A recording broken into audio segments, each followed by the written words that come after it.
எல்லாருக்கும் வணக்கம். எப்படி இருக்கீங்க? நல்லா இருக்கீங்களா? ஃபைன் தான்.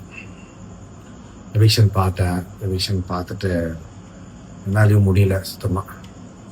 அழுது ஒரு நேரம் கையெல்லாம் அப்படியே ஷிவரிங் ஆகி ஒரு நேரம் அழுது ரொம்ப மனசு உடஞ்சிட்டேன் ஆக்சுவலாக. ஒருவேளை நம்ம தப்பு பண்ணிட்டோமோ, நம்ம சரியாக பெர்ஃபார்ம் பண்ணலையோ, நம்ம அவங்களோட எக்ஸ்பெக்டேஷனை நம்ம ரீச் பண்ணலையோ அப்படின்னு நினச்சிக்கிட்டு இருந்தேன். இவ்வளோ நேரம் அந்த ஃபீல்ட்லேருந்து வெளியே வந்து இப்போ கூட இந்த ரெட் அண்ட் ப்ளூ லைட்டில் ஏன் பேசுகிறேன் அப்படின்னா, இந்த மாதிரியான ஒரு ஸ்ட்ராங் பவர்ஃபுல் ஒரு லைட் வந்து பிக் பாஸ் ஸ்பெஷலி சீசன் 9 அது மாதிரி ஒரு வெளிச்சத்தில் நான் ஆல்மோஸ்ட் இருட்டை பார்த்துட்டனோ, இந்த தோல்வினால இந்த எவிக்ஷனில் இருட்டை பார்த்துட்டோம் நான் நினைக்கும் போது தான் உங்களோட அன்பு அவ்வளோ அவ்வளோ பவர்ஃபுல், அவ்வளோ ஸ்ட்ராங்கான ஒரு அன்பு. அவ்வளோ மெசேஜஸ், அவ்வளோ டிஎம்ஸ், அத்தனை பேர் ஸ்டோரியில்.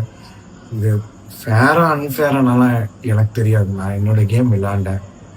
அது அன்பிரடிக்டபிள் பேட்டர்னில் தான் இருக்குது. அதை காண்ட்டு நான் சொல்ல முடியல. ஆனால் ரொம்ப உடஞ்சி போயிருந்த எண்ணம் வந்து அப்படி தூக்கி விட்டீங்க.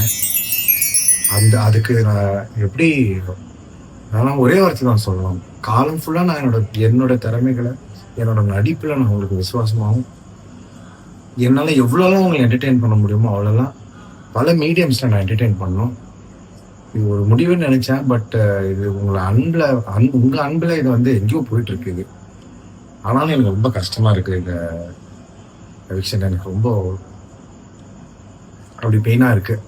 அது என்ன எத்தனை நாள் எனக்கு இதை ஜீர்ணிக்கிறது அப்படின்னு எனக்கு தெரியல.